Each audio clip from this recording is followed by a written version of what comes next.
Mr. Mooney, more packages? Oh, that's the last batch. Well, I certainly admire someone who gets their shopping done early. Well, the spirit of Christmas is giving. I buy early so I can give early. That way others have time to reciprocate. Then they get a chance to enjoy giving. Oh, I see. Well, I love to give, too, but this year I just can't afford to be extravagant. Usually I get so carried away with the Christmas spirit that by New Year's I can't even pay my bills. I can vouch for that. Well, this year I'm really cutting down. I'm just going to get a little tree, you know, one of those little ones that sits on a table. Last year I got a great big tree. Cost me $20. I wouldn't pay $20 for a tree if Tarzan and Jane were living in it.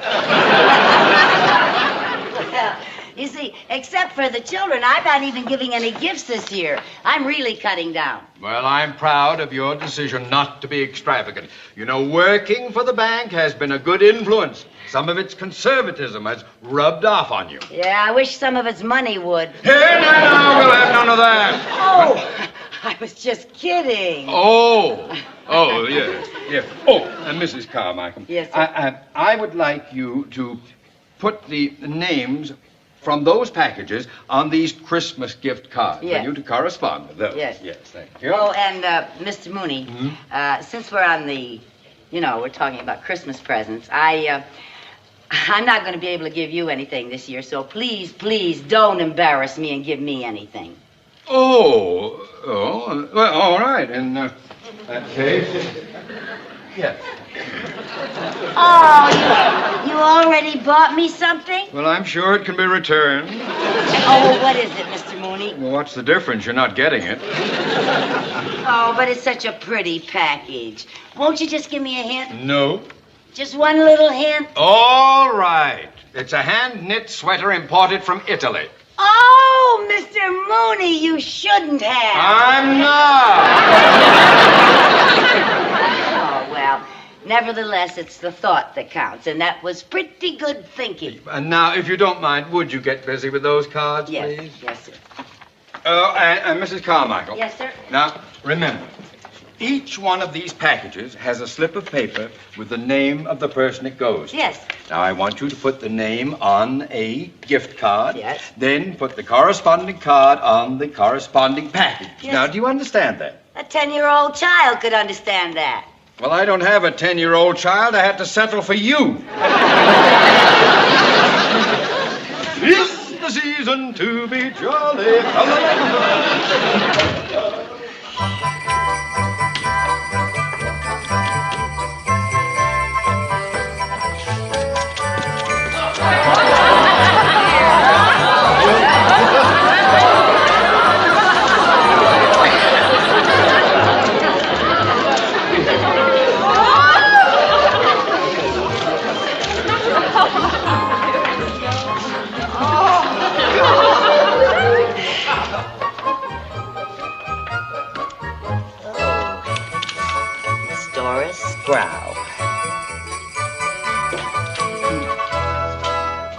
How are you doing, Mrs. Carmichael? Just fine.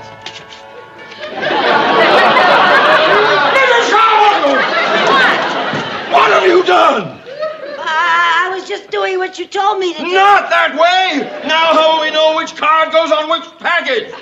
Oh, Mr. Mooney, their names are right here, and you know what you got them. But I don't know what's in the packages. Why, I can't tell my Aunt Clara's umbrella from my nephew's baseball bat. Oh, I'm sorry. Aunt Clara would look pretty silly standing out in the rain holding up a baseball bat.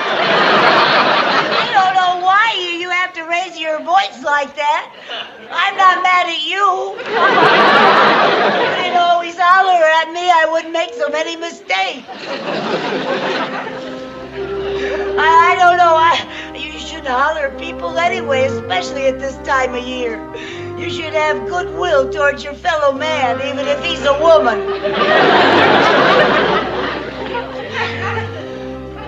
I guess you're right, Mrs. Carmichael. I know at times I get quick-tempered and I holler when maybe it would be better to explain things quietly, to reason with you constructively. I know you try. Thank you, Mr. Mooney.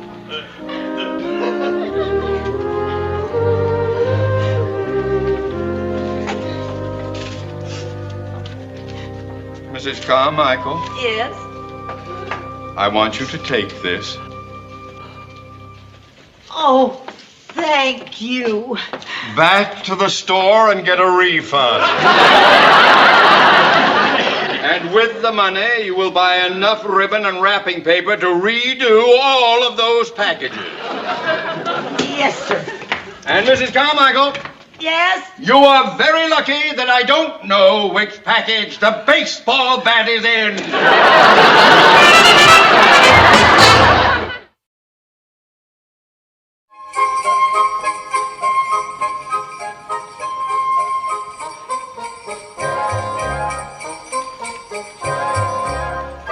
May I help you? Oh, yes, I'm looking for a Christmas tree. What size? Well, this year I've decided to get a small tree, something small enough to put on a table. Well, these small trees are very popular. Uh-huh. They come in all the pastel colors. Yeah, I'll say they do. We can spray them in any color. Well, could you spray one green so it'll look like a Christmas tree? This must be your first Christmas in Hollywood. Yes, it is. Well, the small green trees are right over here. Oh, Right through there. right here? That's it. There they are. Oh, this one? Yes. Oh, it's nice, but it's awfully small. But you said you wanted the small tree. Yeah, well, I know, but after you've been used to a big tree, a small tree just doesn't seem to say Merry Christmas. But you said you wanted a small tree. Yeah, I know, I do, but not too small. I'd like a tree that's small enough to put on a table, but tall enough to reach the ceiling. Sort of half and half. Half and half? Yeah, half table, half tree. How tall is your ceiling? Oh, dear, I'm not very good at judging heights. Let's see, how tall are you? Well, I'm about 5'4". Would you mind getting up on that box over there? Yes, please. I just want to get an idea. Up on that? Yes, please. Could you stand a little straighter, please? Gee, it's hard to get an idea like this. Would you mind spreading your branches? Spreading my what? Spreading your branches. You know, spread your arms out like a little Christmas tree. Okay, then. Oh, that looks better. Oh, yeah, make it a little full. Give a little fullness. Spread your little branches. My little branches? Yeah, your fingers. Your fingers. That's right. I don't know, you still look a little bare.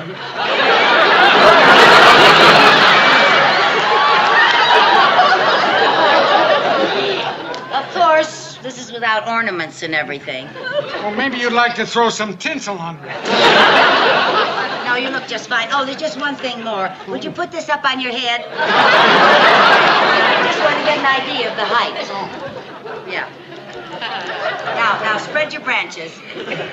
Oh, yeah, that looks good. That's perfect. Thank you. Oh. Thank you. Gee, you make a wonderful tree. Oh, please, not in front of the dog.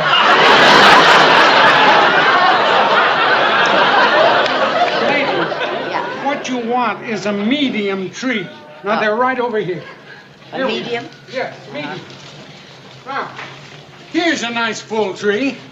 Yes, it's nice, but I guess I'm spoiled from the big trees we have back home. It's very nice, but it just doesn't say Merry Christmas.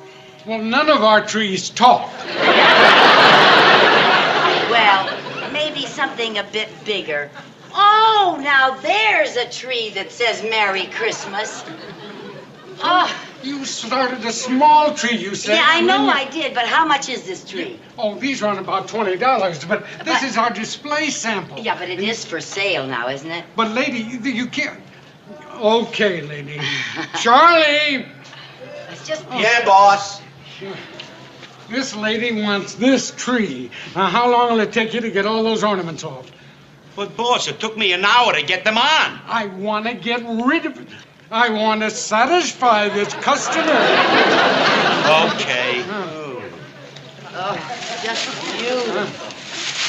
Oh, I just love that tree. I'm sorry to be such a nuisance, but I've always been like a kid about Christmas. And I just love it. Is there anything else, lady? Well, yes, I could use a wreath for my door. Oh, right over here. I've got wreaths here. Okay. Wreaths and candy canes and pine cone clusters. Oh, yes, they're all so beautiful. Gee, I love them. I'm still a little girl about Christmas. I used to like Christmas, too. What was that? I say I like Christmas, too. Oh, what's that? Oh, this is mistletoe. Oh. Merry Christmas. Thank you. Oh, you want some mistletoe, huh? No. I'm a widow and I live alone. I don't have anyone to mistle with. But I will take one of those wreaths. Oh, good. That's a pretty one. Yes, thank you. Okay, lady. Your tree is ready. Oh, thank you very much. Oh, dear. Now that I see it without the ornaments, it doesn't look quite the same. Well, I guess by the time I decorate, how much is it? What, the tree will be $15. Uh-huh. And then the wreath... Oh, I didn't see that tree. Now, there's a tree that really says Merry Christmas. Now they're all talking. Oh, this is a beauty. How much is it? Oh, lady, take that for $15. Now throw the wreath in. Oh, wonderful. Thank you very much. And it'll be $1 for delivery. Oh, well, I've already spent more than I intended to, so I'll just take it right along with me. Oh, lady, are you sure you can manage it? Oh, sure. Yep, don't worry about a thing. I've done this many, many times, and for years, I've always taken care of all the trees that we ever had.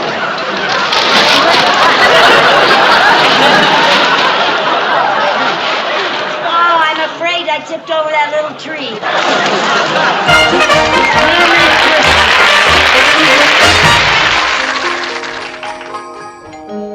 Come in, the door's open. Where are you, Mrs. Carmichael? I'm over here under the Christmas tree. Oh, what a lovely sight. Thank you. I wish I could gift wrap you and give you away for Christmas. Oh, now you don't mean that, Mr. Mooney, especially this time of year. Now then, why did you ask me to drop by?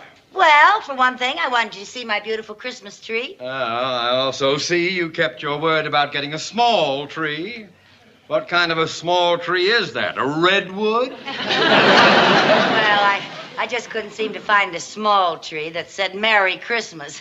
I realize that tree's a little extravagant, but you have to admit it does say Merry Christmas. And a bankrupt New Year.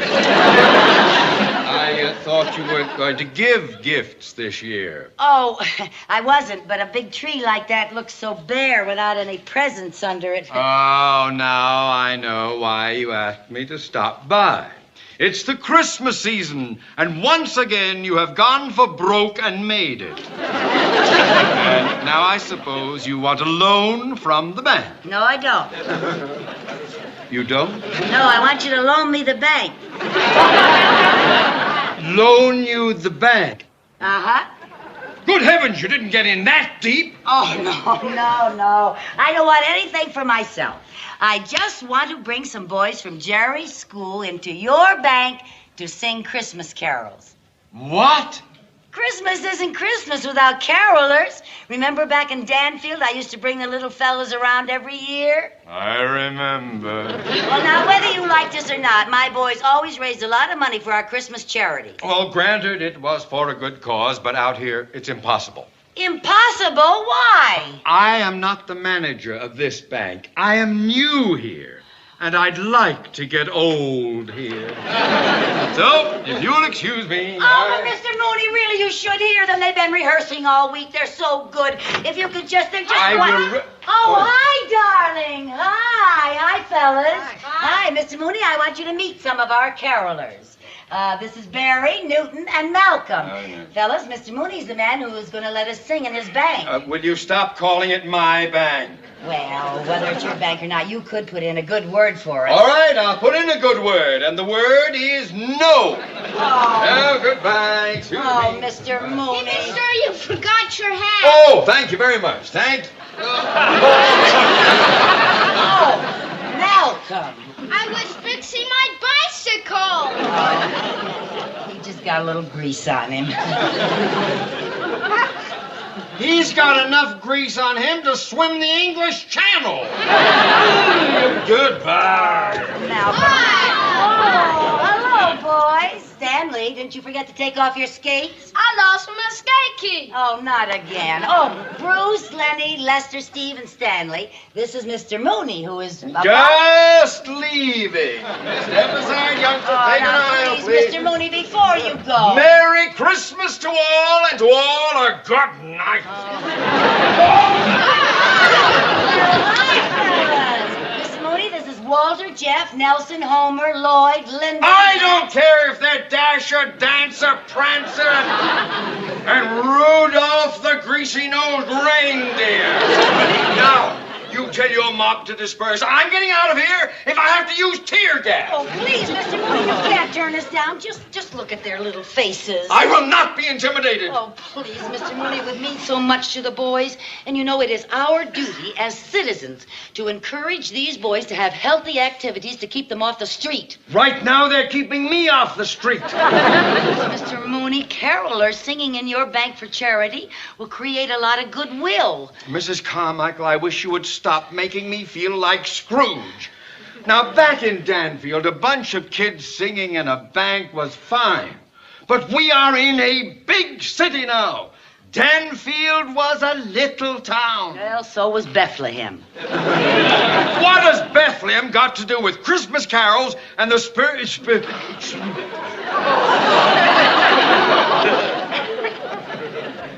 You baffle me, Mrs. Carmichael. I know I'm smarter than you are, but I could never win an argument. You mean you will put in a good word for us? Well, I think I can get the bank to see it our way. Oh, thank you, Mr. Mooney. Hey, fellas, let's hear it for Mr. Mooney. Praise the Dollar Bell, oh, praise the Dollar Bell, oh, praise the Dollar Bell, oh,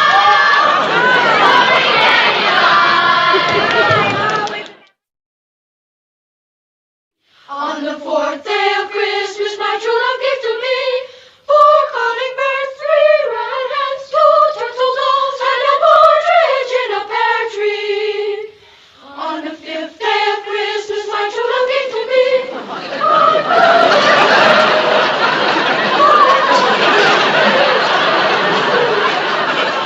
partridge in a pear tree. On the 6th day of Christmas, my true love gave to me 6 geese a-laying, 5 golden. All right, hold it. Barry and Newton, come here.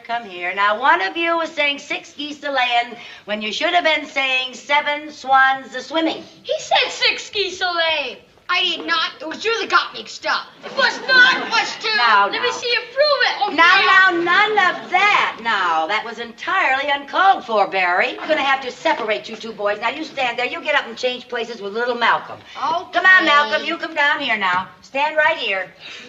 Malcolm. Where's Malcolm? Malcolm? Where is Malcolm? He was here a minute ago. Well, now, this is ridiculous. Now, this is no time to play games, Malcolm. This is serious business. Malcolm, come in. Malcolm! Yes? Well, where have you been? Outside. I didn't see you leave the room. I fell out the window. Oh! I'm okay. Oh, good heavens. Close that window. And be careful. Oh, Malcolm, now you stay right here where I can see you. Good heavens. Now, let's make sure we're all here. If there are any boys who aren't here, will they please raise their hands? What did you say, Mom? Oh, well, I guess they're all here. Now, look, boys. I know the lyrics to this song gets more and more difficult as you go along. Some of you are saying 6 geese a-laying when you should be saying 7 swans a-swimming. So I'll cue you. Now you watch me. This is geese a-laying, and this is swans a-swimming. Now let's take it from the 7th day of Christmas. Everybody. Okay, now 1, 2, 3. On the 7th day of Christmas, my true love gave to me 7 swans a-swimming, 6 geese a-laying, 4 golden rings, 4 calling birds, 3 red hens, 2 turtle doves, and a partridge in a pear tree.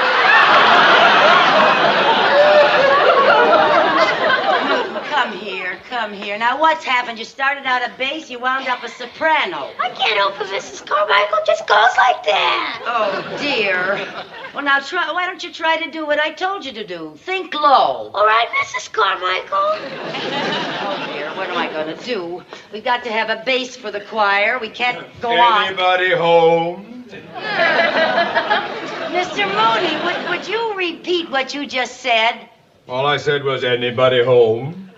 Fellas, our troubles are over. We found our bass. Let's hear it for Mr. Mooney. Freeze another bellow, freeze another bellow, freeze another bellow. There's nobody standing on.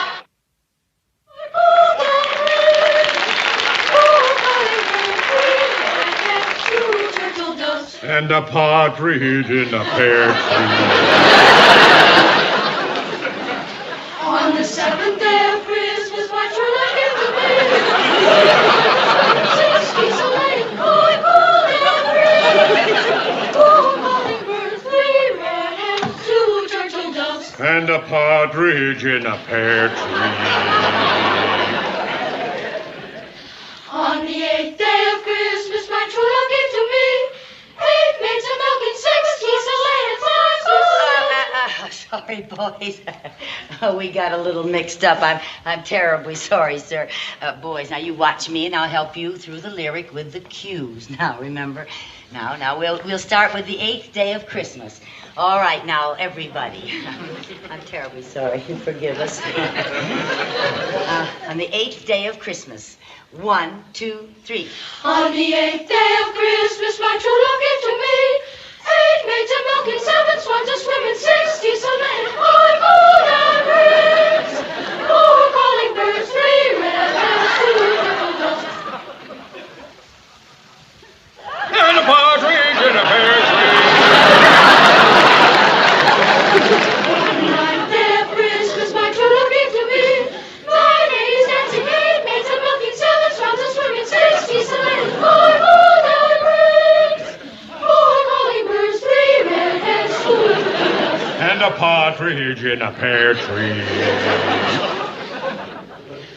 On the 10th day of Christmas, my true love gave to me 10 lords a leaping, 9 ladies dancing, 8 maids a milking, 7 swans a swimming, 6 geese a laying, 5 golden rings, 4 calling birds, 3 red hens, 2 turtle doves. And a partridge in a pear tree. On the 11th day of Christmas, my true love gave to me 11 pipers piping, 10 lords a leaping, 9 ladies dancing, 8 maids a milking, 7 swans a swimming, 6 geese a laying, 5 golden rings, 4 calling birds, 3 red hens, 2 turtle doves. And a partridge in a pear tree. On the 12th day of Christmas, my true love gave to me 12 drummers drumming, 11 pipers piping, 10 lords a leaping, 9 ladies dancing, 8 maids a milking, 7 swans a swimming, 6 geese a laying, 5 golden rings, 4 calling birds, 3 red hens, 2 turtle doves, and a partridge in a pear tree. Partridge in a pear tree.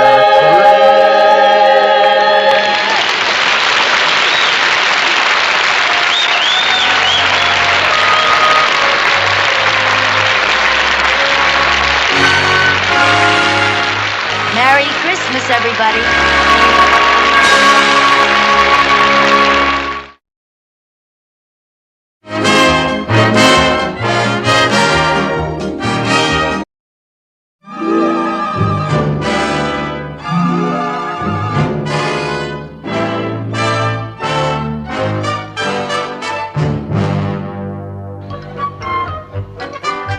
Mr. Mooney, we all know that to err is human and to forgive divine.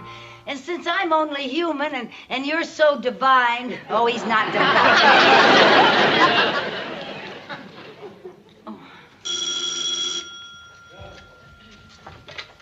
Mr. Mooney's office. Oh, hi, Mary Jane. Yes, that was me you saw coming home in a bathrobe at 5 o'clock this morning. You mean, where had I been? I've been running up and down the street looking for Mr. Mooney's dog. Yes, he left Nelson with me when he went out of town. When I let Nelson out after dinner last night, he ran away. I put an ad in the paper last night. Oh, I just better find that dog before Mr. Mooney gets back. No, he won't fire me. He'll kill me. It's blast-off time. Oh, good morning, Mrs. Carmichael. Hi, Mr. Mooney. How was your trip? Oh, I enjoyed myself immensely. You know, no matter how many years you work in a bank, there's always something exciting about a foreclosure. Yes, especially when you've gotten back most of your original investment. Well, I'm so glad to see that you're in such a divine mood. Oh, never felt better, never better. That's good, good. Oh, Mrs. Carmichael. Yes? I see you've done it again. What, sir? Would you explain this, please? Oh, this is an application for a loan. I know it's a loan application. What puzzles me is, why is it whenever I go away and someone comes in here for a loan, you always wind up as a character reference? Well, I just like to help people, I guess, and Mr. Morton of the Morton Record Company seemed like such a nice man, and he said all he needs is just one hit record, and then he'll be right back on top again. Well, I admire your idea of conducting your own war on poverty. But not with the bank's ammunition. Yes, Mr. Cheever would like you to see these contracts. Mrs. Carmichael, before I dig into all this work that's piled up here, I'd like to go to your apartment, pick up my dog, and take him home. Oh, Mr. Mooney, I don't think we ought to go get him now. Why not? Well, when I left the house this morning, he was still asleep. Oh, I hope he's not ill. No. I let him stay up and watch the Late Late Show. How shouldn't have done that. Well, it was Lassie. Oh, he loves Lassie. I just couldn't help giving in to him. You know what happens when he looks at you with those big brown eyes. Oh, I do. Oh, I've missed him so. You've no idea how anxious I am to see him again. Me too. I've grown very fond of Nelson, and I look forward to seeing him. Oh, that's nice. Oh, by the way. What? I hope you haven't mentioned a single word about my getting back today. To whom? To Nelson. When I walk into your apartment, I want it to be a complete surprise. Oh, well, it'll be a surprise, all right. But before we go to pick up Nelson, don't you think that you ought to let Mr. Cheever know that you're back? There's been an awful lot of business while you've been gone, that's a good big idea. deals are coming up. You know, Mrs. Carmichael, you're developing into a very dependable secretary. Oh, thank you. Oh, and I want you to accept this little $20 gift for taking such good care of my dog. Oh, thank you, Mr. Mooney, but I wouldn't feel right accepting that. Now, Nelson and I want you to have it. Yes. Now I'll tell Mr. Cheever that I'm back. Never mind. I'll get it. Hello. You're calling in reference to what? Oh, well, I'll let you talk to Mrs. Carmichael. She's right here. Somebody calling about a lost dog. Hello? Oh, yes. Yes, a black and white sheepdog. Yes, that's him. Oh, I'm so glad you found him. A lost dog! It's all right. He's been found. What? No, don't get excited. Where did you say the dog is? Shady Acres Farm, Canoga Park. Thank you. I'll get out there right away. You bet you'll get out there right away. Mrs. Carmichael, if anything has happened to that dog... Nothing has. Nothing has. Hey, Mrs. Carmichael! I know.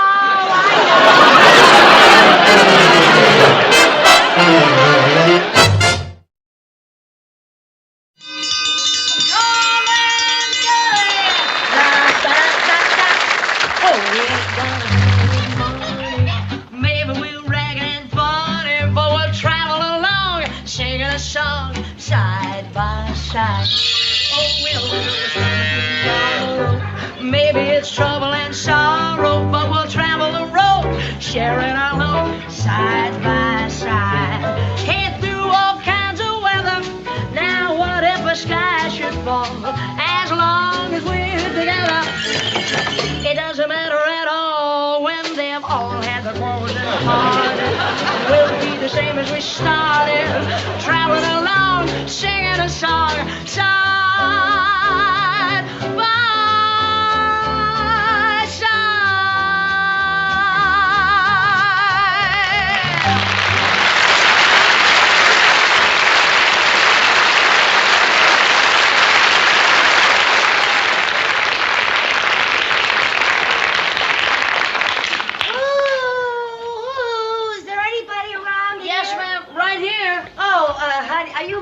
Milton? Yes, ma'am. Well, I'm Lucy Carmichael. I Oh, put the hi. ad in the paper about the dog. Oh, yes, ma'am. Nelson! Hey, Nelson! Hey, Nelson! Is this your dog, ma'am? Oh, it sure is. Oh, and am I glad to see him.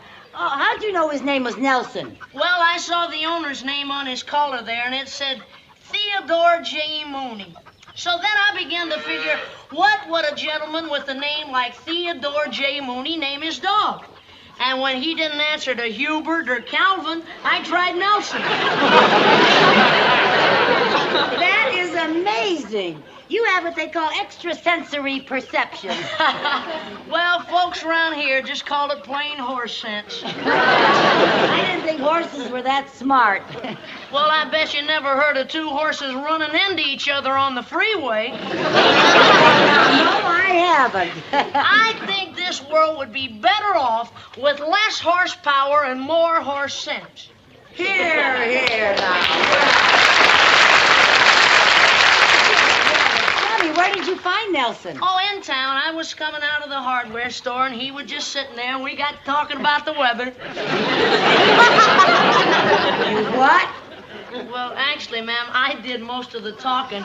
I happened to mention how hot it was, and he looked awful thirsty, so I gave him some water, and he must have followed me home. Well, he certainly seems to like you. Well, animals and me kind of take to each other. Yeah, I can see that. I hope I don't have any trouble getting him out of here. Well, if you do have any trouble, ma'am, I tell you what you do. Just sing to him, because he loves singing. That's funny. I was singing the night he ran away. Well, I better get him back to Mr. Mooney. Ma'am, if you could, just wait a minute, because Nelson hasn't finished his lunch yet. Oh, okay, but then I'll have to get going. Okay, come on, Nelson. Here we go. Yeah, here comes your lunch. Go ahead and finish it now. Just enjoy it there. I hope you forgive Nelson if he just eats and runs. Oh, yes. How about you, ma'am? Would you care, sir, for some homemade oatmeal cookies and fresh milk? Oh, I'd love that. Okay.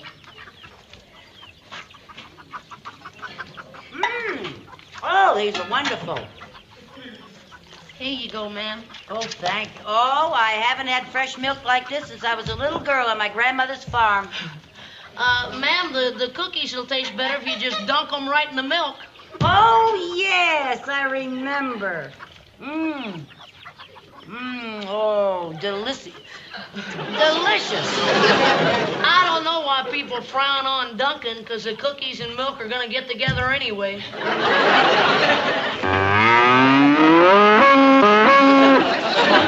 Thank you, girls. The cows like a little joke once in a while, too.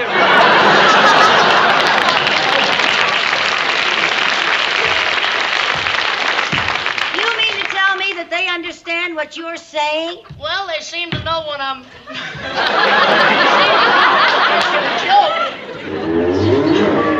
Oh, now, come on, girls. It wasn't that funny.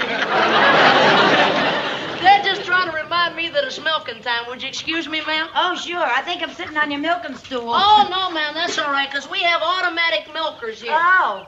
Are you ready, Bessie? Give her all you got. That milking machine has a pretty good beat, huh, ma'am? Sure has. Oh, what's the guitar for? Well, music makes cows give more milk. It does? Seems to. Ma'am, I could use that milking stool right now. Oh, what for? Well, I always prop my foot up on the milking stool when I play my guitar. Oh. What are you going to sing? Down by the old milk stream? That was a good one, huh, Bessie? Yeah. Now, I'm going to sing one of Bessie's favorite songs. Okay. Okay.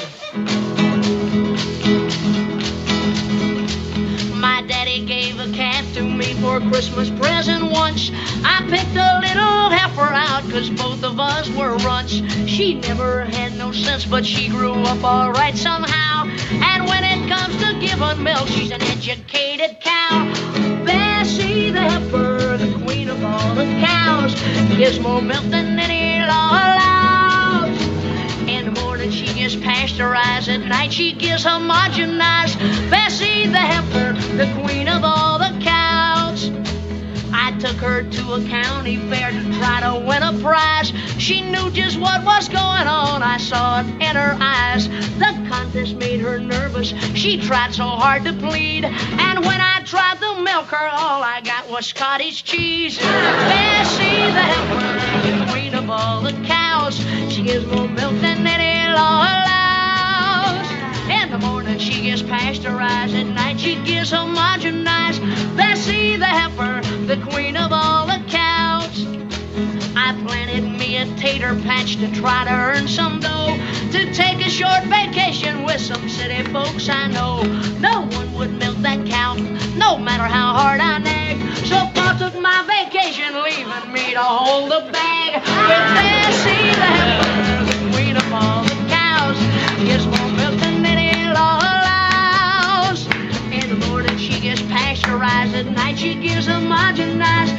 Bessie the heifer, the queen of all the cows.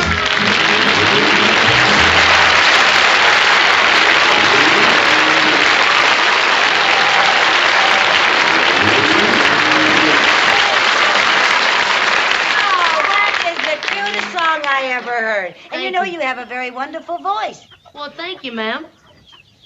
Gee, I have got to tell Mr. Morton about your platter potential. Tell who about my what? Mr. Morton, he's the president of the Morton Record Company, and he's looking for a new recording star, somebody just like you. Oh, no, ma'am, I couldn't do anything. Now, you've got a wonderful voice, and you shouldn't let it go to waste. I'm going to ask him to come over here right now. Could I use the phone someplace? Well, yes, ma'am, there's one right on the other side of that post. Right down here? There, right here, ma'am. Right here? Yes, ma'am. Maybe I ought to send a message. Pardon me, please. The world still is the same. You'll never change it.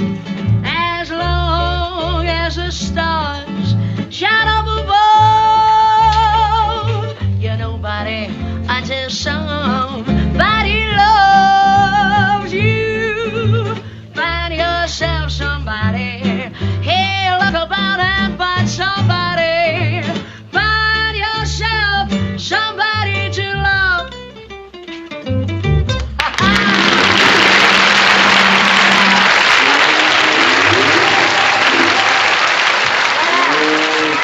How about that, Mr. Morton? He's sensational.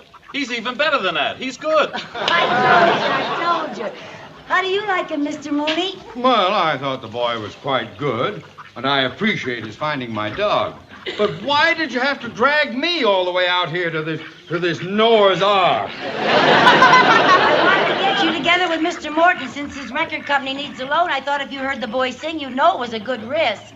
Banks don't take risks, they take collateral. You cannot assume that a pair of teenage tonsils is collateral. Yeah, well, look, Mr. Mooney. Never mind, Mrs. Carmichael. With this kid's talent, they'll all want to swing with some loot for a piece of the action. They will. Well, his first record will make over $500,000. $500,000? Really? He's got the greatest new gimmick in years. What's that? He can sing.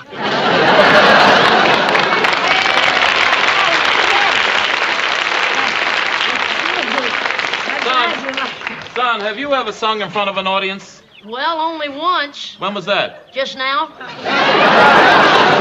Beautiful. A complete unknown.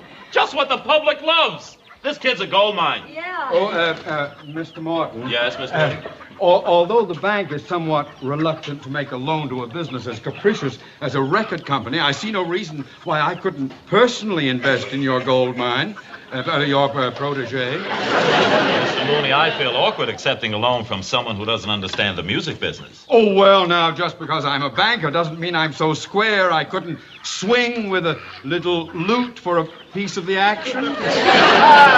Mr. Mooney, to finance a recording would cost about 10 big ones. 10 big ones? 10,000. Ooh. Well, 10 big ones coming up. There now. Wait, did you hear that? Isn't that wonderful? Mr. Mooney's buying a piece of you. Well, I just hope he gets a piece that sings.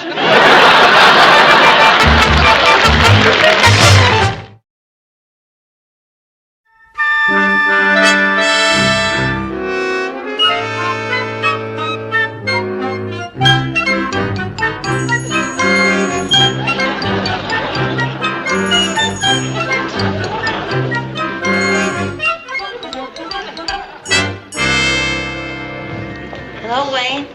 Oh, hi, Miss Carmichael. My, you look nice. Thank you. How do you feel? I'm about as nervous as a long-tailed cat in a room full of rocking chairs. Now you just relax. Just pretend you're singing to your cows back home in your barn. Okay, I'll try. Okay. Hiya, son. Are you ready? I reckon I'm about as ready as I'll ever be. All right. Here's the mic. Now you just sing out. Okay. Now, Wayne, before we start, we're going to give you a little arpeggio.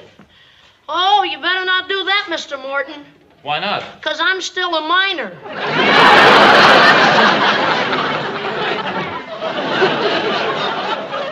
Wayne, an arpeggio is a musical introduction. Oh, Then you come in on the downbeat. on the downbeat? Yeah. Okay. Okay, let's try it. Hit it, fellas.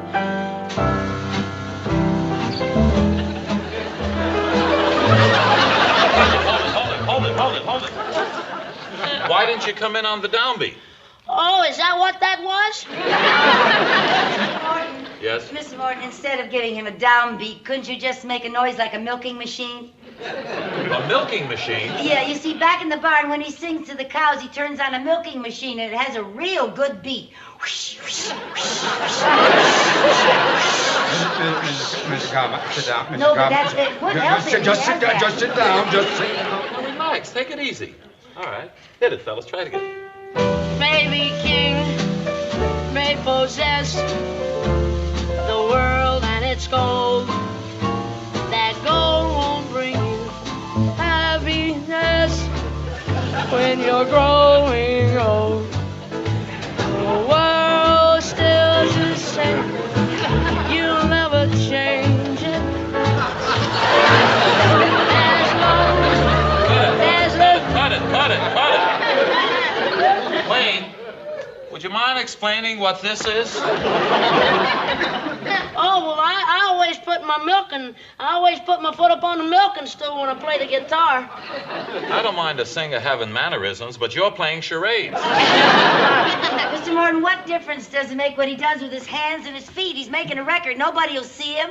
There'll be disc jockeys here tonight. You want them to think he's some kind of a nut? Oh, well, just tell them to close their eyes and listen. Oh, it's no use, ma'am. I ain't gonna be able to sing tonight. What do you mean you can't Wayne. sing tonight? Well, I'm sorry, Mr. Morton, but everything is so strange to me here. I feel about as much at home as a porcupine in a balloon factory. A porcupine in a balloon factory. That's funny. That is funny. That is about as funny as a hole in a parachute. Now, look, Mr. Morton, let's forget the whole thing. Just give me back my $10,000 now. What $10,000? How do you think I hired these musicians? Rented this studio, flying disc jockeys in from all over the country. Mrs. Carmichael, you're the cause of this. Oh, I was only trying to help somebody. Help somebody. You probably helped saddle General Custer's horse. Now, look, Wayne's just a little nervous now. He'll be all right. No, I won't. You see? Oh, if he doesn't sing tonight, I'll be ruined. You'll be ruined. I'm the one who's losing 10 big ones. Mr. Mooney, wait a minute. Oh, dear. Wayne, now look. It's still 2 hours before the disc jockeys get here. If I go out to your farm and I get your boots and your hat, and your blue jeans and your guitar and anything else I could find, would that make you feel more comfortable? Well, yes, ma'am. That might make me feel better. Oh, that's the spirit. Now, you keep on rehearsing, and I'll be right back. Oh, ma'am. Yeah? Ma'am, don't forget my milking No, stool. I won't. Yes, ma'am. Okay, the gang's all here now. Wonderful. There's your milking stool. Thank you, ma'am. And here's your guitar. Thank you. Now, you just sing out, boy. Okay, I'll try. Here we go.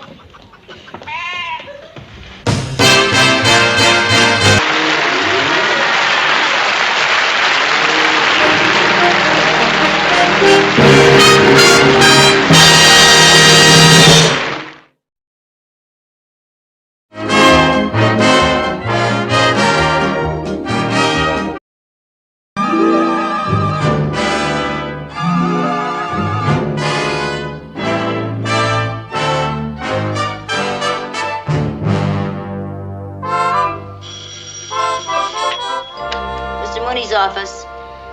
No, he just stepped out for a few moments. I don't know where he is. No, well, could I take a message? He ought to be back in a few minutes. Uh-huh. Well, okay.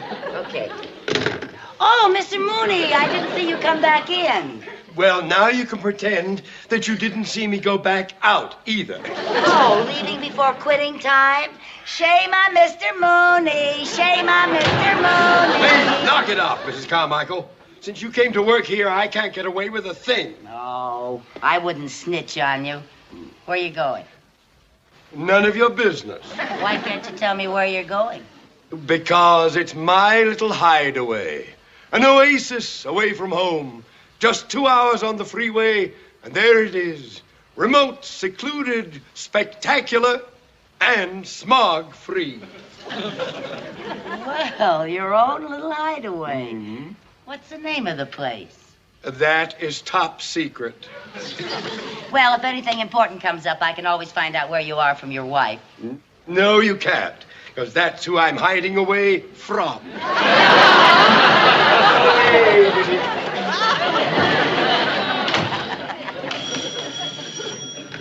Mr. Mooney's office. Oh, hi, Mary Jane. No, I can talk. Captain Bligh just left. What? Oh, I can leave any time now. You know the old saying, when the cat's away, the mice quit early. Yeah, see you later.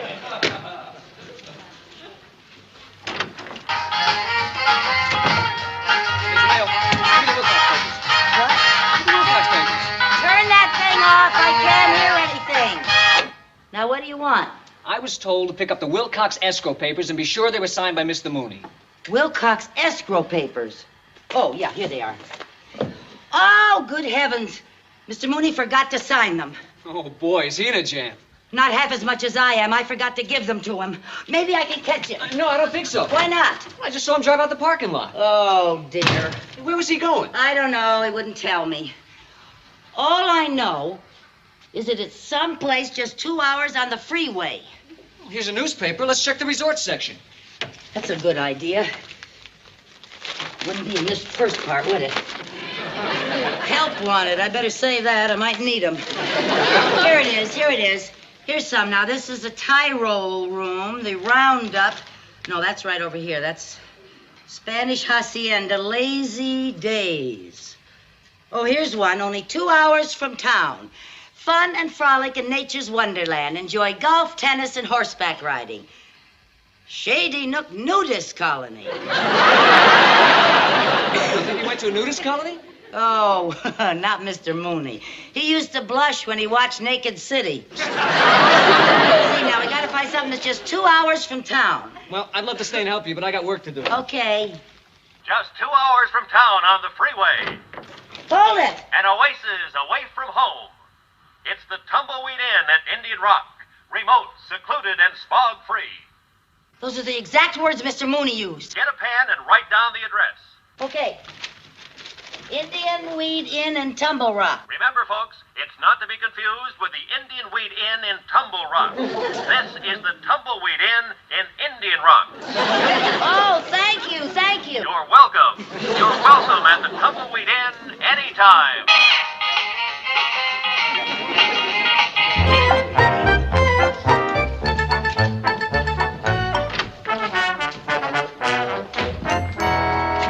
Well, howdy, Marm. I'm Tex Critter, the social director here. If you're planning to stay, just put your X right there. Oh, no, I'm just looking for Mr. Mooney.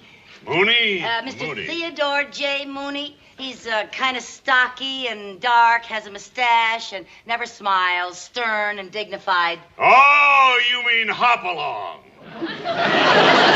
Dog. Yeah, he just checked in. He should be moseying around here someplace. There he is now. Hello, Hoppy. Mr. Mooney!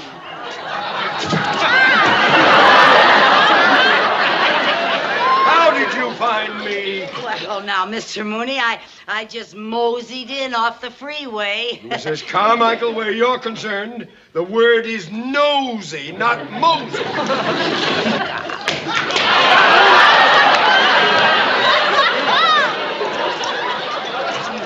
You don't understand.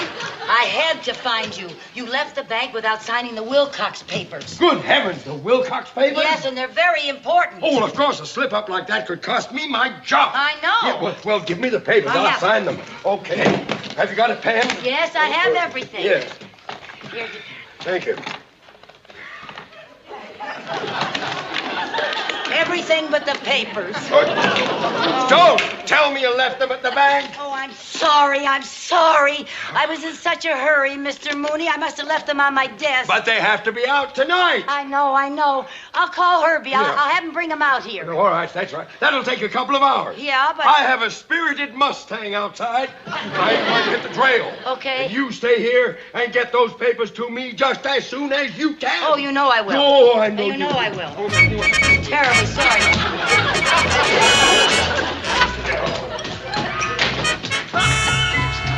Here, where are you two varmints going? Don't worry, we'll be back in plenty of time, Mr. Critter. Come back here. We just wanted to check out our oil well again. Aye, doggies, you two young braves have been messing around with that oil well all summer. You ain't found enough oil in it to wet a dipstick. Tex, if it comes in, it'll pay our way through college. And we sure don't make enough around here for that. Never mind that. All right, go ahead. But be sure and be back in time for the ceremonial dance. Honest Injun will be there on time, in full costume, in war paint, the whole bit. Hey, wait a minute. By the way, why don't you do something different than the war dance? Why? The tourists always enjoy the war dance. Well, how come you never do the rain dance? Are you kidding? We can't do the rain dance. That's sacred to our tribe. That's one tradition they won't let us fool around with. As my father says, Nakawa wati shashoni teki abaki. Well, what does that mean? Beats me. I never did dig that language. Now, look, there's one thing I don't understand. Your father is the chief, and your father is the medicine man. How come two sharp college kids like you can't talk them into changing their customs? Tex, you know how the old boys are. They're orthodox. Yeah, well, all right. I don't want you to come around the hotel looking like this. When you're around the guests, I want you to look like Indians and talk like Indians. We understand. We got to keep 'em public image. Ugh! Let's go, Dick.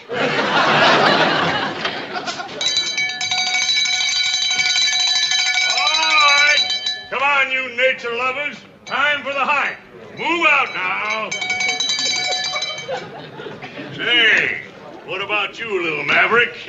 Ain't you coming along with old Uncle Tex? Well, no, thanks. I'm waiting for some very important papers. They're coming out by messenger. Oh, well, now that's too bad, because you're going to miss all the fun. Well, thanks, anyway. All right. Get 'em up and move 'em out! All right there. On the hike, all of you. Let's go. Rusty Daisy!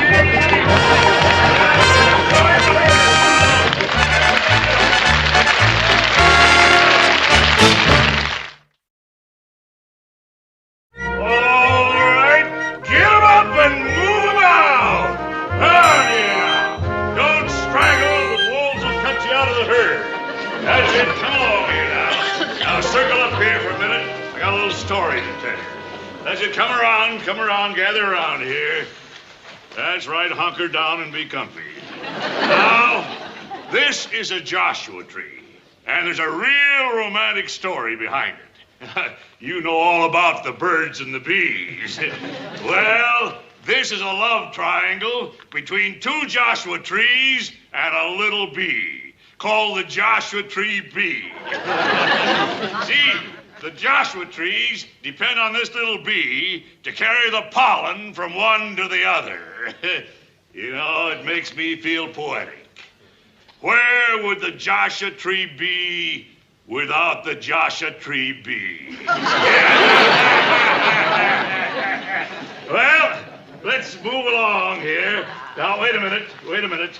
You want to look out for souvenirs here. This place is loaded with Indians around here, and if you keep a sharp eye out, you might find some old arrowheads or other bits of remnants of the tribe. Are there still Indians around here? Oh, yeah, quite a few. Well, are they hostile? No, they're Cheyenne. Yeah. Get 'em up and move 'em out! Well, howdy there, little lady. Decided to join us after all, huh? No, I'm just looking for my boss. I finally got those papers that he's supposed to sign. Have you seen Mr. Mooney? Mooney. Hop along. Oh, Hoppy. He went that way. Get 'em up and move 'em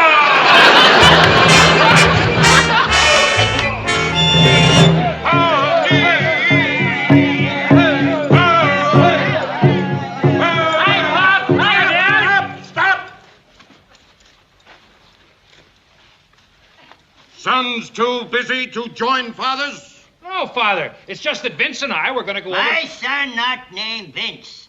Him named Wolf with nose like anteater. Do you know steak too? No, my father. You see, I was going over the oil well with Dick, and then... My son not named Dick. Call him by Indian name. Sorry. I was going over to the oil well with Running Bear, who smelled like skunk. You waste much time on white man's ways. Well, we're the younger generation. Younger generation, phooey. May the Great Spirit forgive us for sending our sons to college. Father, I'm following your footsteps. I'm going to college to study medicine.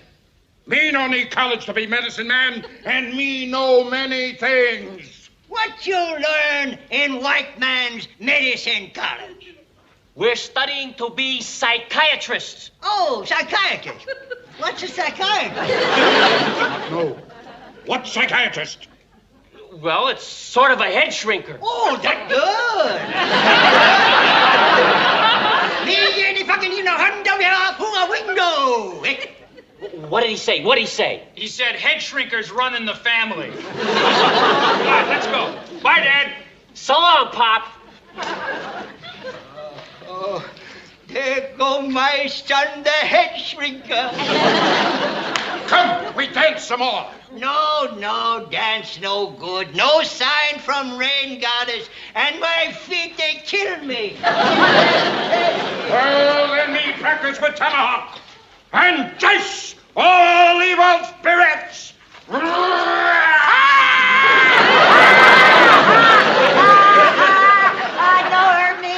hurt me. Me good friend of Indian. Me always root for Indian to win on Late Show. Me love Indian. Me hate John Wayne. What you want, white squaw with fire in hair?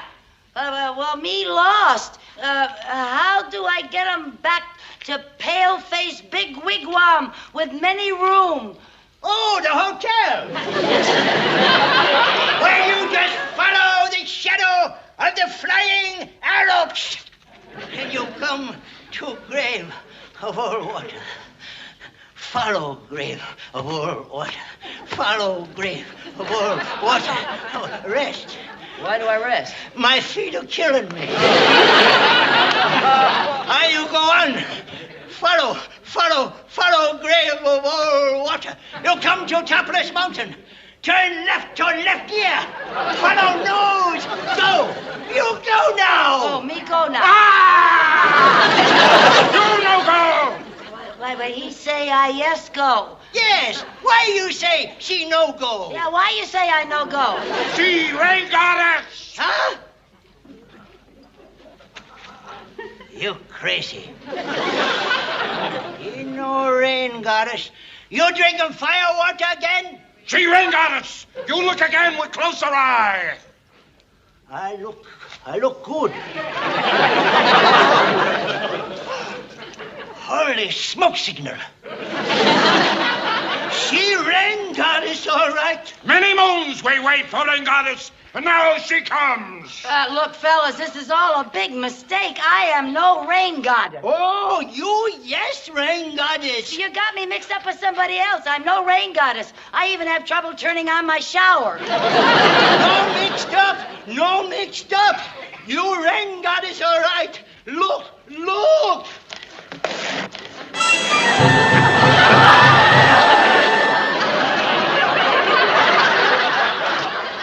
Holy smoke signal. Hey, rain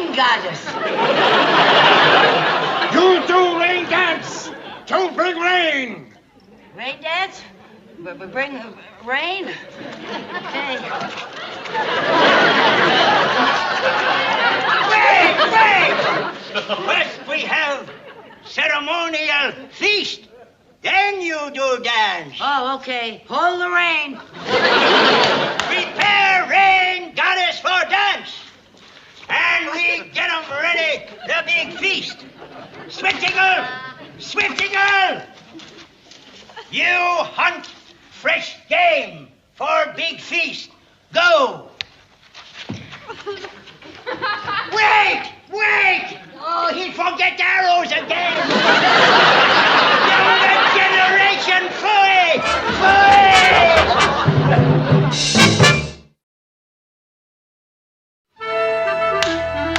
Bring on, ring goddess.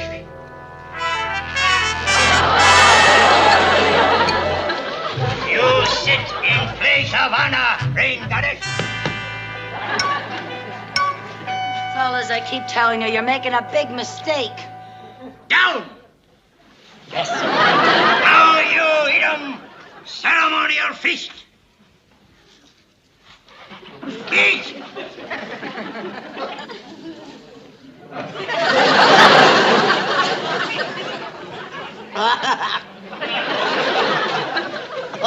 What is this? Raw fish. Raw fish. What are you eating? Chopped liver. Chopped liver? Buffalo liver. Eat. I am eating. You eat good. I eat no good. Now me smoke 'em pipe.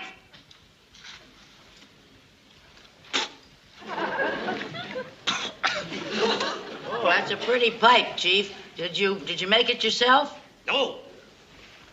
Me get 'em for Father's Day. Now you smoke 'em pipe. No thanks, I don't indulge. Smoke 'em!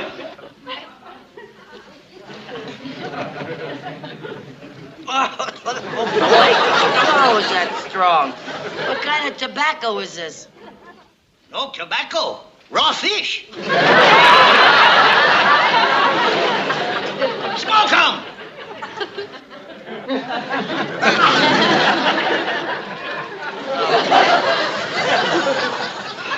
Oh, you real rain goddess. Your face turned all color like rainbow. Here, drink. Oh, what's this? Don't tell me. Juice of raw fish. You good guesser. Now you rise. You rise, rain goddess, and you do dance. You dance and bring rain. But, I can't dance. There's no music. I can't dance without music.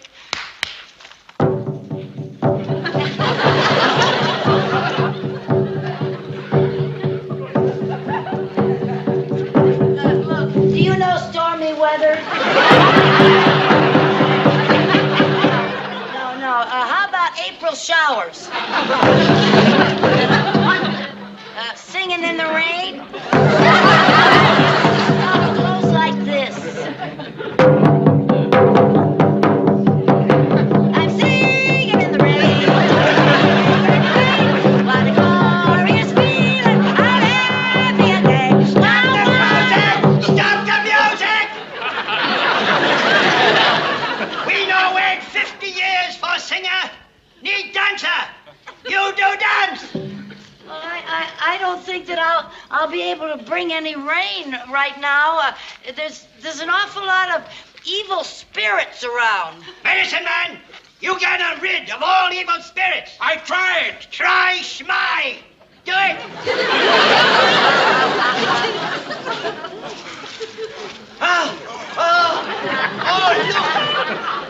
Look, his evil spirit.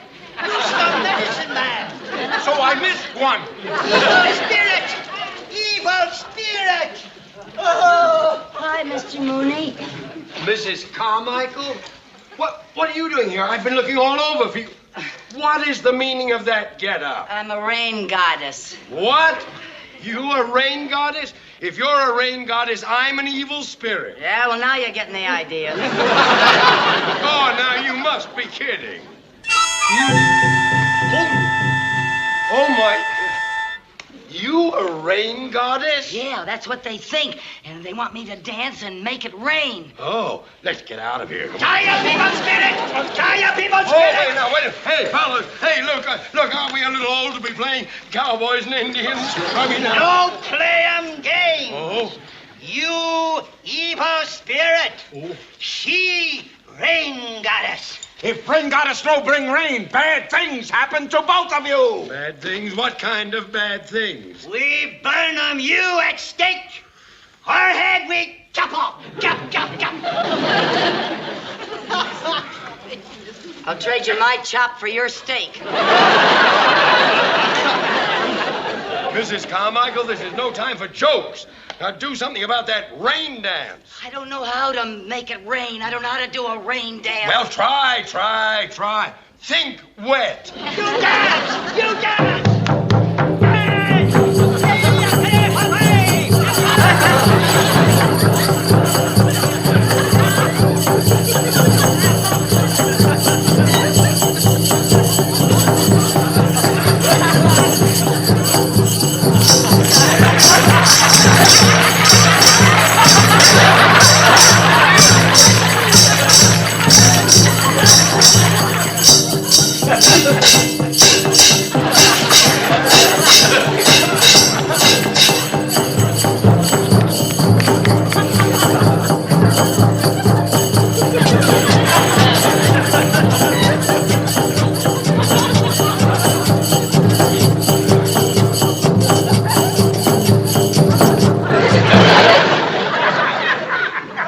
How am I doing? You're not thinking wet enough. It's no rain! It's no rain! You dance! Dance!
I didn't, but I think you stripped your gears. It's no rain!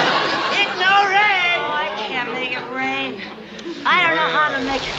It's raining! I did it! I did it! I did it!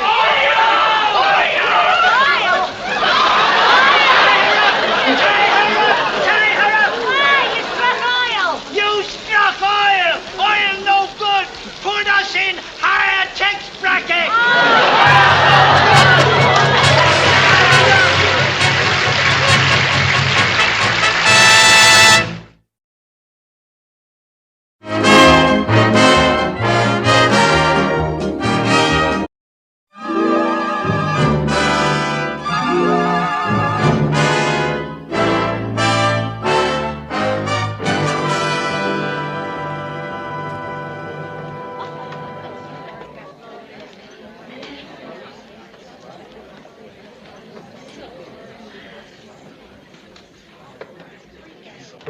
Pardon me, is this seat taken? No, I don't think so. Oh, thank goodness. Oh, I'm sure glad I could get here. Art Linkletter is my very favorite. I think he's just wonderful. Personally, I can take him or leave him. If you feel that way, what are you doing here? I was out shopping, it was hot, and my feet were killing me. And here he is, ladies and gentlemen, the star of our show, Art Linkletter.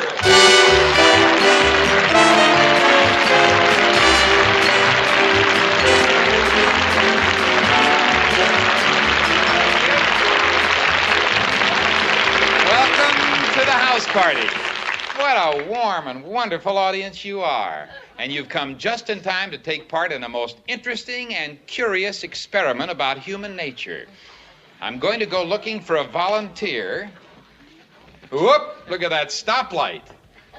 Look at the red hair. It's beautiful.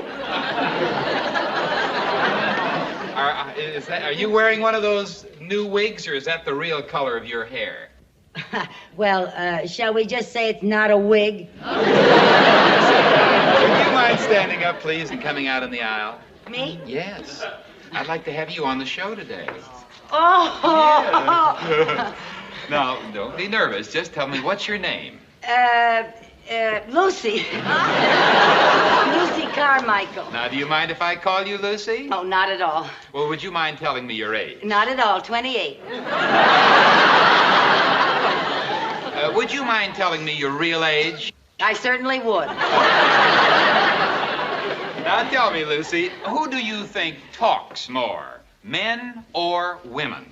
Oh, men, of course. They talk much more than women. You think Women so? might have the reputation, but it's really just a false impression as far as I'm concerned. Well, I'm Men glad- are always talking about something, about business or baseball. Any see. subject you Well, name, they start talking and you just can't get a word in edgewise. I- Politics, fishing tackle, guns, cars, or they just talk about themselves. That's Seems to me there's no comparison between the two, actually. Whenever I go out with a man, it's just a matter of sitting there and listening to him talk. Just the other day I was... Well, goodbye, folks. Our time's up for today. Lucy, this is just a half-hour program. I'm sorry. And she thinks that men talk more than women. Let's find out, shall we? How would you like to earn $200? $200? Oh, boy, I'd love that. Well, I'll give you $200 if, for 24 hours, you don't talk. You don't say a word, you can't utter a sound. Not a sound? And you can't let anybody know why you're not talking. Oh. You can't write any notes. No notes? No notes. Think you can do it? Oh, yeah. Yes, I think I can. You do. Well, now, not that we don't trust you, but I think I'd better pick a volunteer out of our audience to kind of watch and report back to me if you do say a word or make it. Hey, you know she'll have to stay with you the whole 24 hours, eat with you, work with you, do everything with you? Oh? Well, I have a very small bathtub. Well, you'll get along, I'm sure. How about you, miss? Right over here. Would you stand up? Me? Yes. Did you two come in? You don't know each other? No. Would you be able to spend 24 hours with Lucy? Well, if the price is right. Oh, I think it will be, because in the event that Lucy says anything or makes even one sound, she'll forfeit the $200 and you will get $400. Oh, you got yourself a stool pigeon. I'll do it. All right, that's fine, Miss...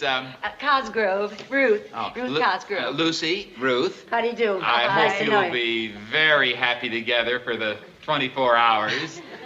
Now, Lucy, get ready, if you'll excuse the expression, to shut up. Because the 24 hours starts in just 10 seconds. Oh, well, I'm just on my lunch hour. I got to get back to the bank, but I'm off tomorrow. Can't I do it then? Oh, no. The 24 hours starts right now. You think we're being a little rough on Lucy? Tell you what we're going to do.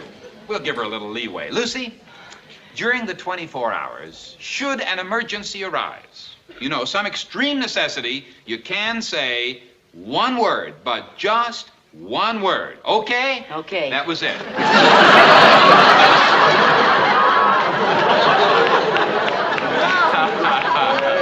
Now, before we get on with the rest of the show, I think you and Miss Cosgrove can leave. So, goodbye, Miss Cosgrove. Goodbye, Mr. Linkletter. Goodbye, Lucy. Won't you say goodbye?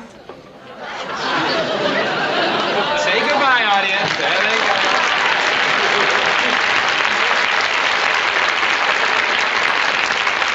Now that they're gone, I have a couple of secrets to let you in on. In the first place, we have a few delightful surprises planned for her in her apartment tonight. Then, in the second place, Miss Cosgrove is an actress. who works for me. So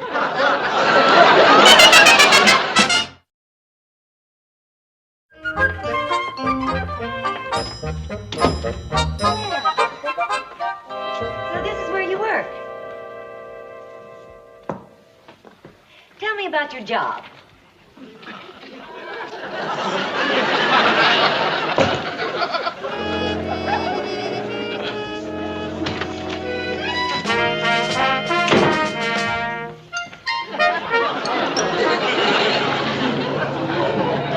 How do you do? Hi. Mrs. Carmichael, do you know where the escrow papers are for the Bradbury account?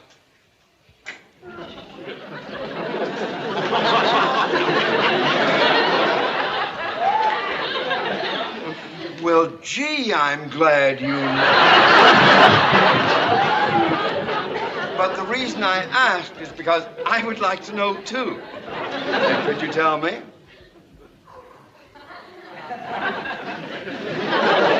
I see it's going to be your little secret.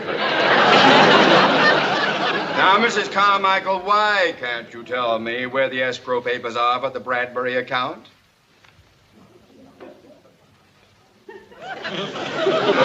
You lost your voice? Oh, laryngitis? Oh, well, I'm sorry to hear that. Maybe you could write me a note telling me where they are.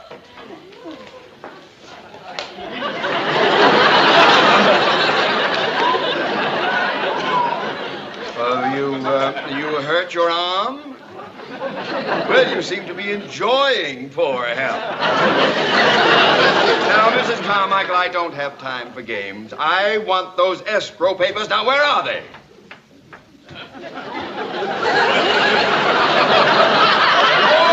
Oh, they're downstairs. Oh, good. I'll call and have them sent out.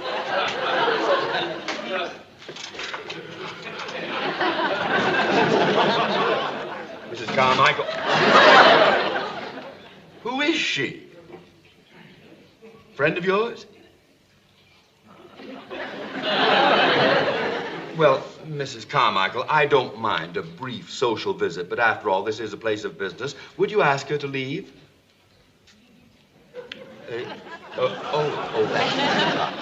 Well, would you indicate for her to leave?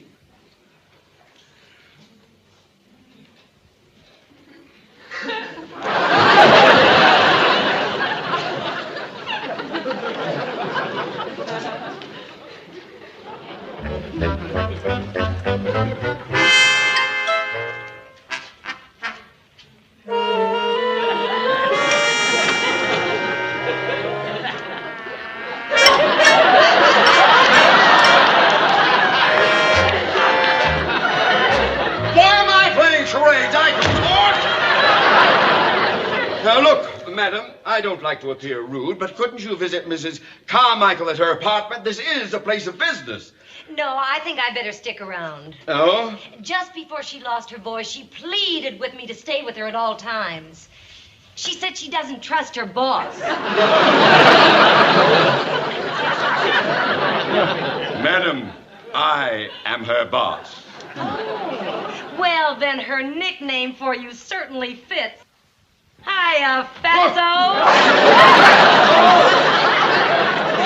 So, Mrs. Carmichael, unless you have a reasonable explanation, you can start looking for a new job immediately. And stop staring at me like an overage orphaned Annie. Now then, I don't know whether you've lost your voice or your mind, but I have taken all I am going to take. Fatso speaking. Mooney speaking.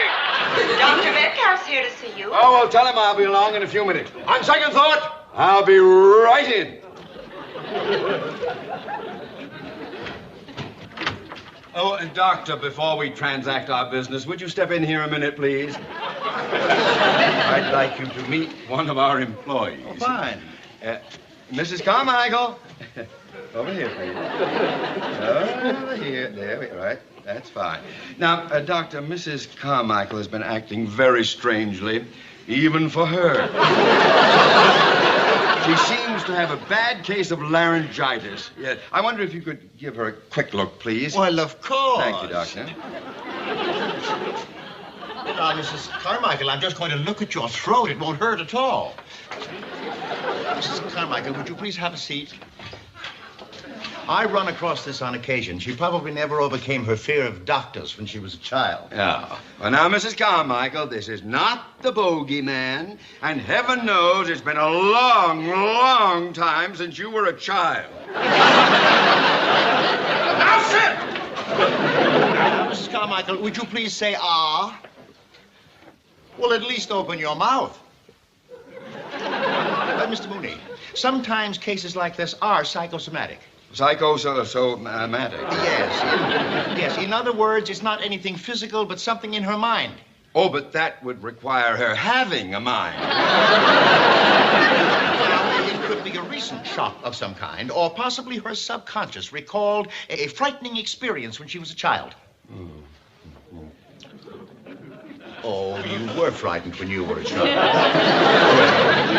Tell us about it. Bringing the cause out into the open might effect a cure.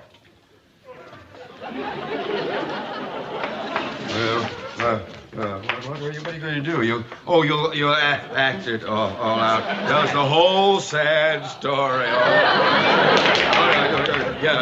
Well, of course it happened to you. Small. Tiny. You. Oh, little girl. You a little. A 3-year-old. You were 3 years old, a little girl. All right. Yeah. Oh, a little 3-year-old girl. Oh, isn't that pretty? She's mowing the lawn. Oh, you're riding a scooter. She's. I know, you're pushing a carriage. Wheeling a baby carriage. I was going to say that. All right. Now, little girl, 3 years, and the baby carriage is yesterday, and you lift it up, and something in it. Oh, yeah, something. Your baby brother is in it. Your baby sister. Well, what's in the carriage? What? A robot. I don't know. I know! Your father, he was drunk!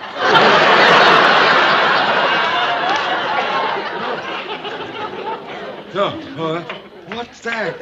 Stiff and... I don't know. A doll. You were wheeling a doll in your baby carriage. Who said you could play? All right. Now, the whole thing. Now, you're a little girl, 3 years old, pushing the baby carriage with the doll in the baby carriage, and she's gay and happy and going along. I wonder where she's got... Oh, she stopped. She sees something. What does she see? Oh, what? Seeing something. You're looking at something. Gazing through the bushes. The bushes? No, Venetian blinds. Bars, looking through bars. Looking through bars, You were in jail! Behind the bars. All right. Well, behind the bars, what does she see? Oh, that's easy, a monkey! A monkey! Stretching. Monkey doing it. Oh, he's itching and he's doing exercise. He's a restless monkey. A gorilla! Gorilla behind bars and you were at the zoo!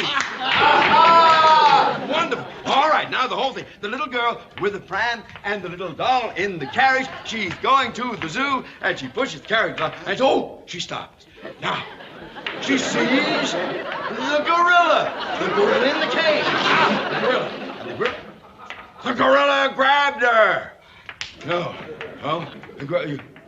The doll! The gorilla grabbed the doll! I said it first!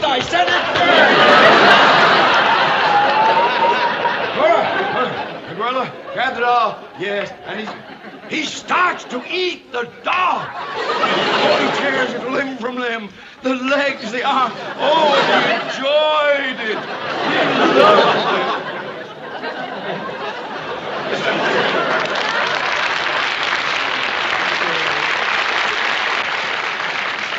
Oh, that gorilla ate her little doll. Mr. Mooney, this is obviously psychosomatic. Oh. Now, on occasions, it takes another shock to bring them right out of it.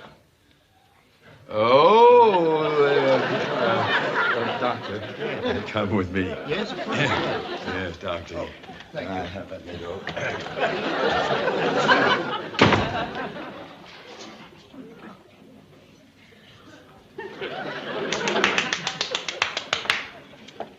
Quite a performance.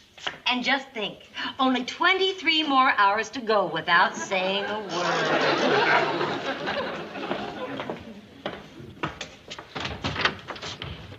Take him up!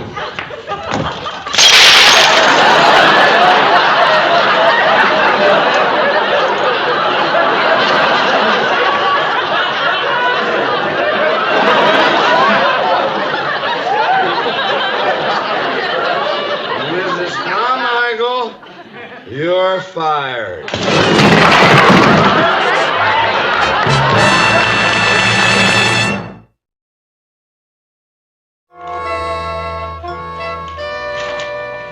Now, look, Lucy, I don't want you to think that I'm all bad. After all, if I can get you to talk, I get $400. But I like you. It's nothing personal. I really do like you. Well, just to show you how much I like you, I bought myself a beautiful makeup case today, and I want you to have it.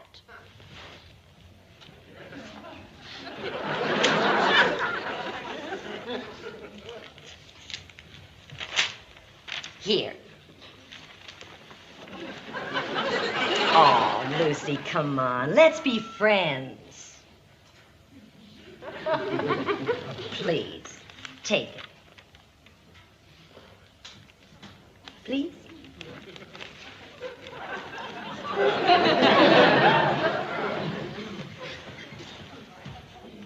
Come on.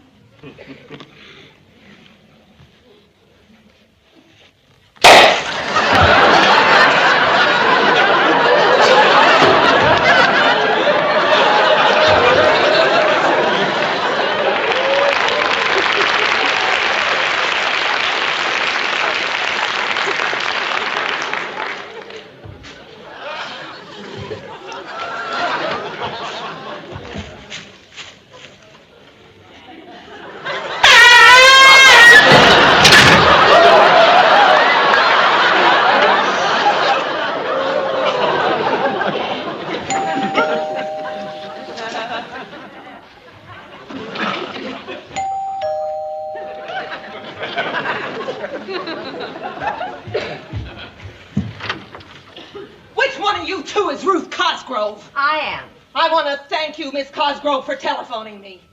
So you're Lucy Carmichael, huh?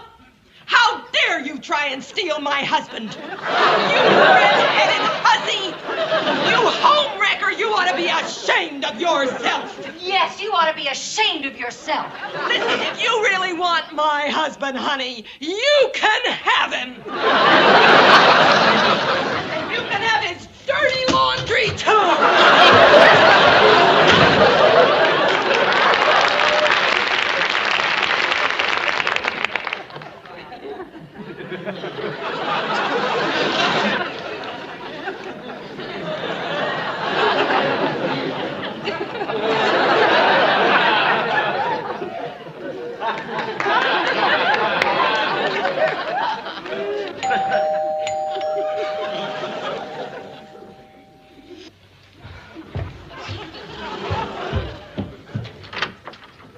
Does a Lucy Carmichael live here? I'm from the Acme Pet Shop. We have something for you. Come on, Hilda. Say hello to your new mommy.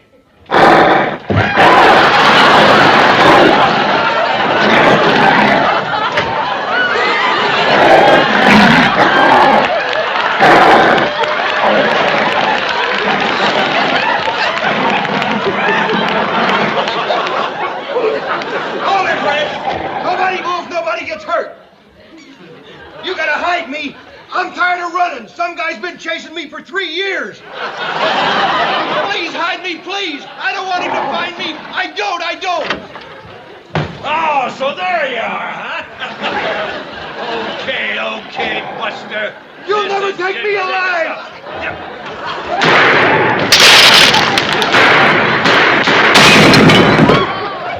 Get out of the way, lady!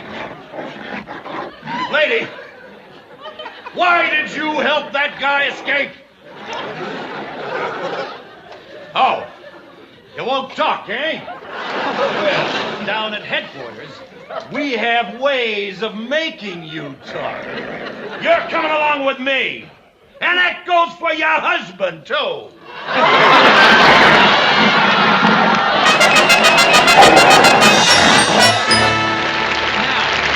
Remember the little experiment we tried yesterday? What an experiment it's been. We picked a lady out of the audience, Lucy Carmichael. She was not to talk or utter a sound for 24 hours. And now we're going to find out whether she made it or not.